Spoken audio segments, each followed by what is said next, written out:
This is wrestling's greatest moments. Hey now, wrestling fans! It's time for another episode of Wrestling's Greatest Moments.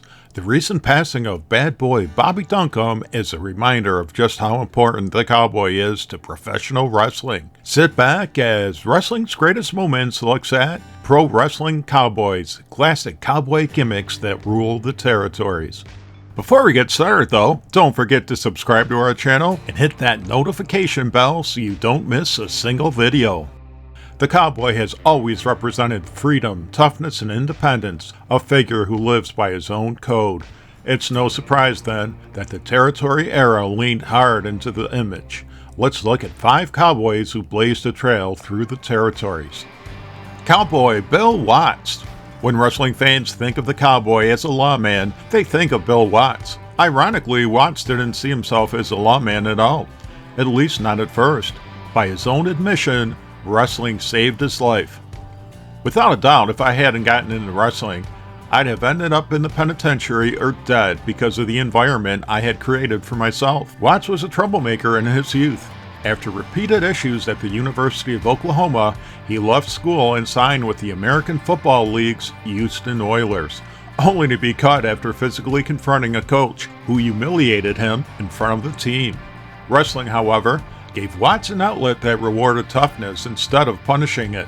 Persuaded by his friend and fellow football player Wahoo McDaniel, Watts turned pro in 1962 and was quickly working title matches against National Wrestling Alliance, NWA, World Heavyweight Champion Lou Thesz, and Leroy McGuirk's Tri-State Wrestling. It was during one of these matches in the Tri-State area where Watts impressed wrestler-turned-manager Wild Red Barry. Barry liked what he saw and brought Watts to the attention of Vince McMahon, who brought him in to be built up as the number 2 babyface in the WWF, partner and ally of Bruno Sammartino. Watts' intensity stood out and earned him a run in the Worldwide Wrestling Federation, WWF, as Cowboy Bill Watts, where he became a top babyface allied with Bruno Sammartino, before eventually turning on Bruno, a betrayal that fueled a major Madison Square Garden feud and cemented Watts as a main event presence. Over the years, Watts worked across the American Wrestling Association, AWA, San Francisco, Hawaii, and other NWA territories, regularly facing wrestling's toughest men, Stan Hansen, Harley Race, and the Minnesota Wrecking Crew, Gene and Ole Anderson, while quietly learning the business side of wrestling from promoters like Leroy McGuirk and Eddie Graham. One lesson stuck. While working as a heel in Florida, Watts interrupted and insulted announcer Gordon Solie, a move Eddie Graham shut down immediately. Watts later admitted that Graham was right, realizing that credibility and structure mattered just as much as chaos. As noted in the Pro Wrestling Hall of Fame, Heroes and Icons, Watts soaked up whatever information he could. On stopovers to Japan to wrestle, Watts took in the groundbreaking Hawaiian TV program where wrestlers did extended promos and skits. That's when I realized that people cared more about what the guys were saying. Why was that? So the people were interested in the personalities, and there was so little that you could do that was new and different in the ring. That knowledge helped define Watts' greatest legacy, promoting pro wrestling. The Cowboy returned to Tri-State Wrestling, eventually buying an ownership stake and later launching his Mid-South Wrestling promotion. Watts became the personification of the Cowboy, enforcing frontier justice in the lawless realm of pro wrestling.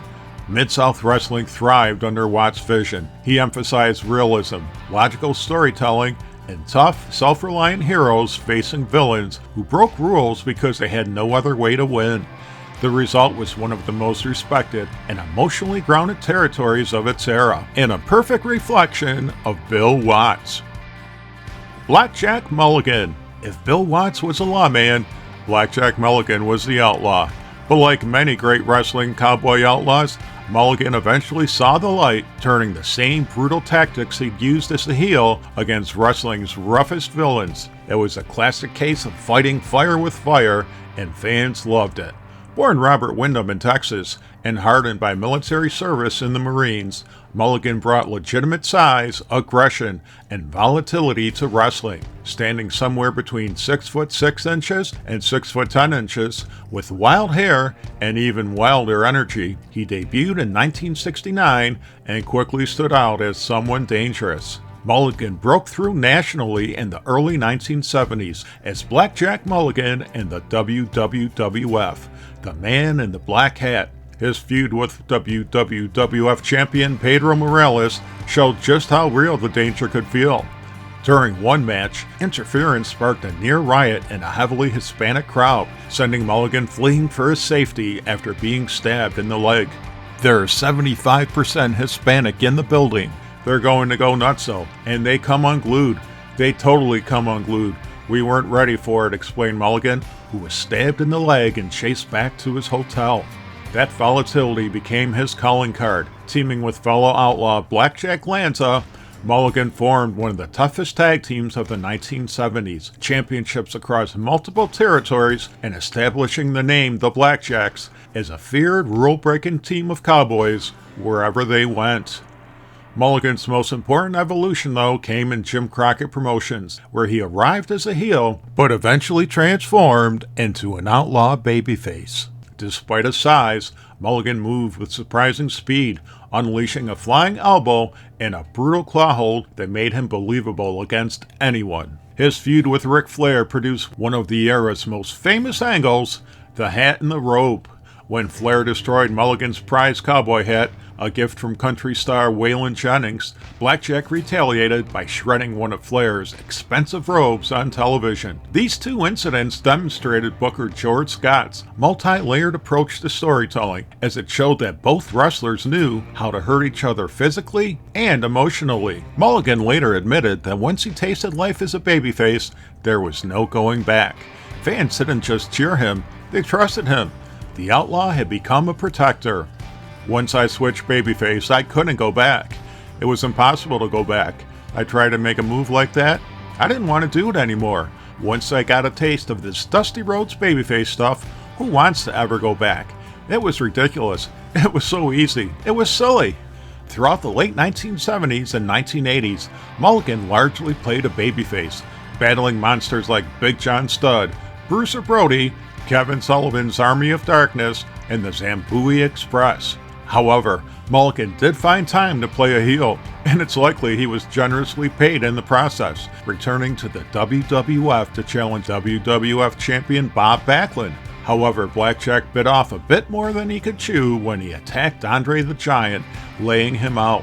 While Andre was down, he wasn't out, and Andre made Mulligan pay dearly for his attack. Blackjack Mulligan retired in the late 1980s, leaving behind a legacy as one of wrestling's greatest outlaw cowboys. Whether heel or hero, Mulligan always felt dangerous, a cowboy who could never quite be controlled. His sons Barry and Kendall Wyndham would carry that legacy forward, with Barry reaching the summit as NWA World Heavyweight Champion. Bad boy Bobby Duncum.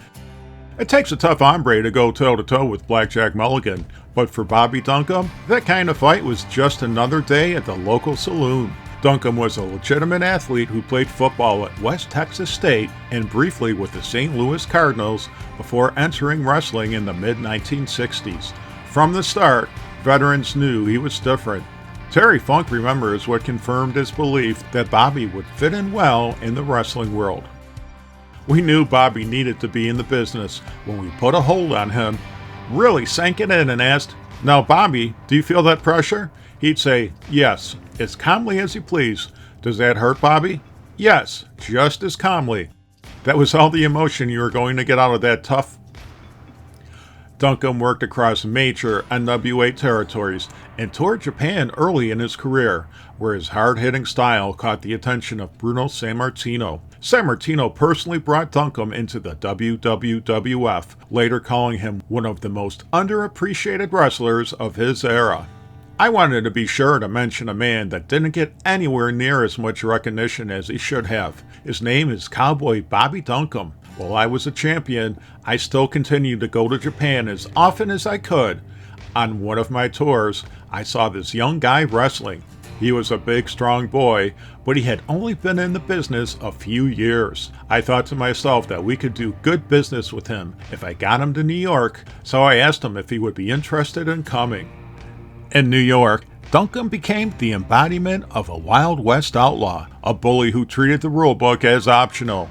His matches with Sammartino were chaotic affairs, often requiring special referees and brutal stipulations like Texas death matches. While Bruno retained, the violence made the programs undeniable box office successes. Duncum carried that same lawless energy wherever he went.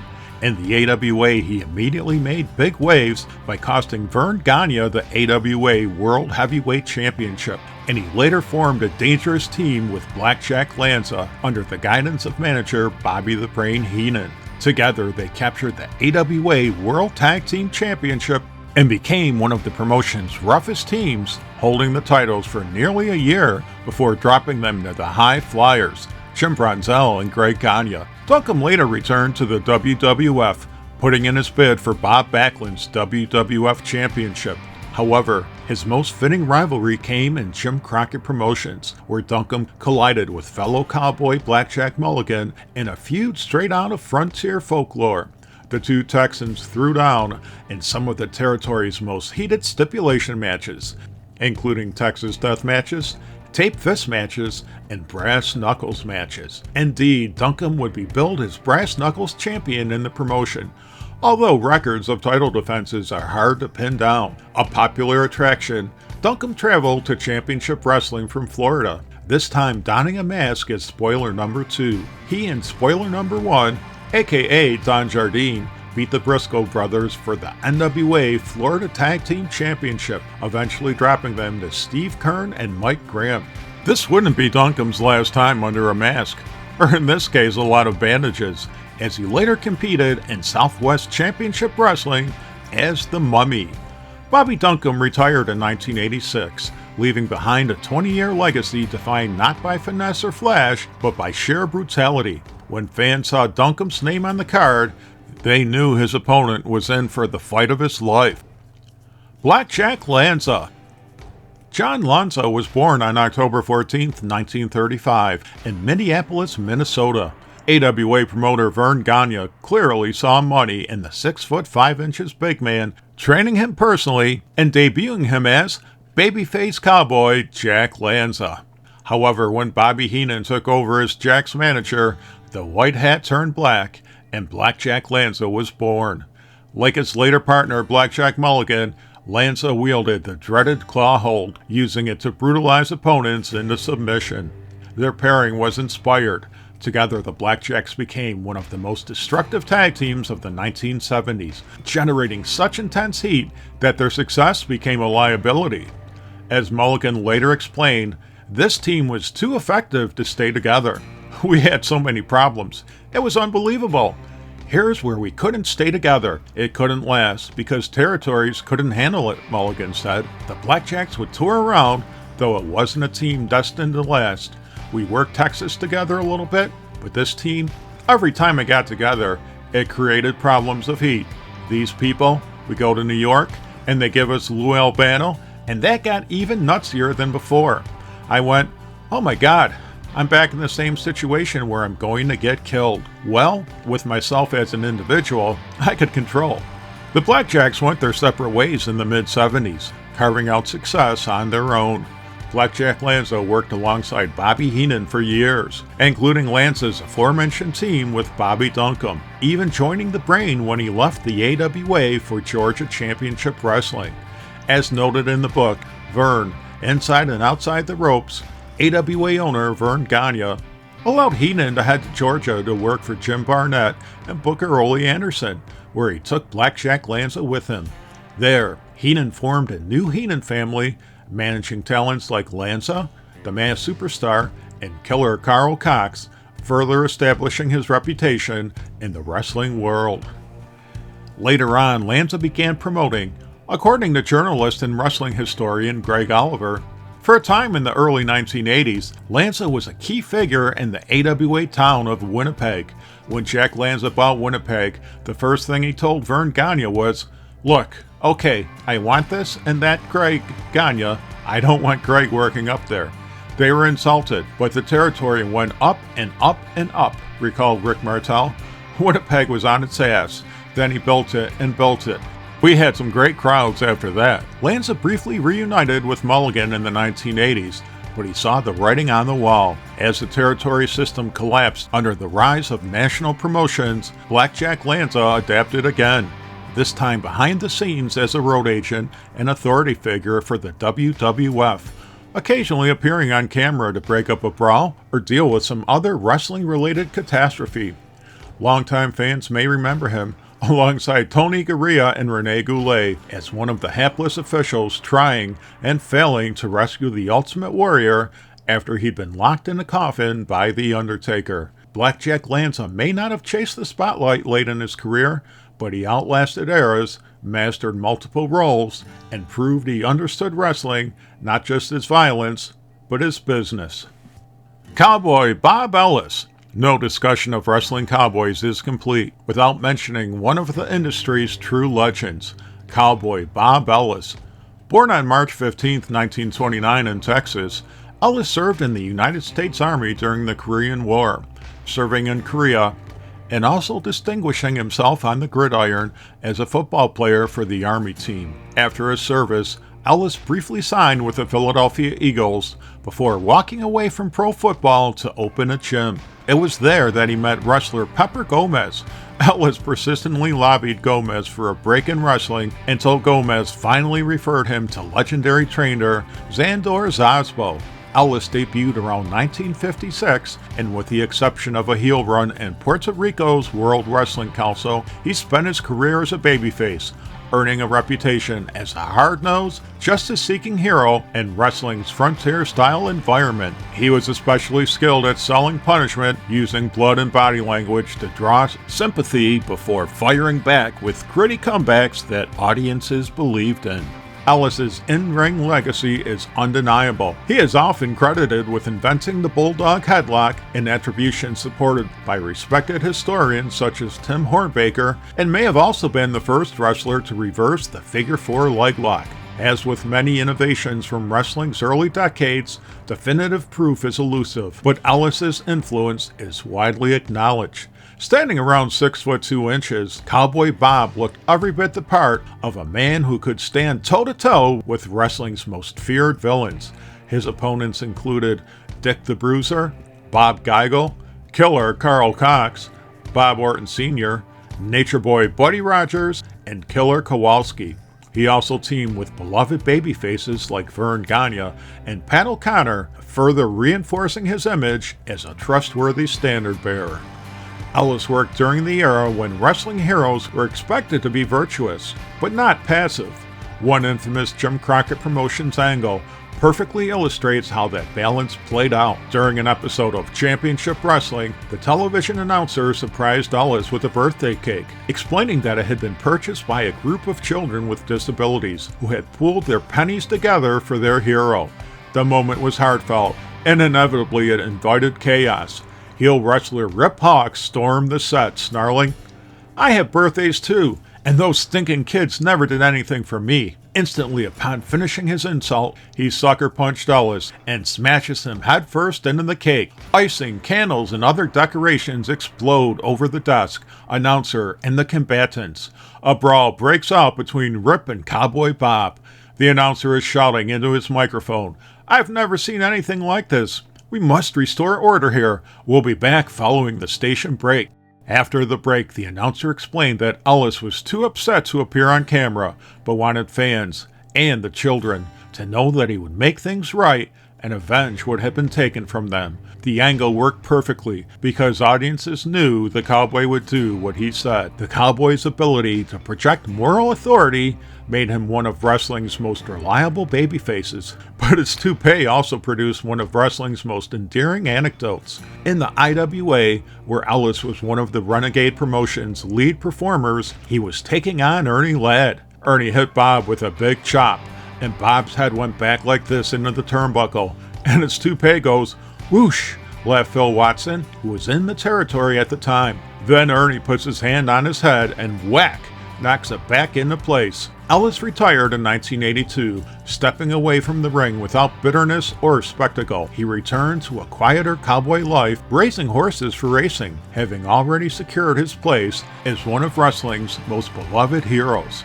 Do you remember these pro wrestling cowboys? Who are your favorites? Don't worry if we missed some of your favorites, because we'll have another video down the road. Share your thoughts in the comment section, and let us know if there are any videos you'd like Wrestling's Greatest Moments to cover. In the meantime, hit that like button, subscribe to our channel, follow us on X and Instagram, and spread the good news about Wrestling's Greatest Moments, the channel that celebrates the squared circle.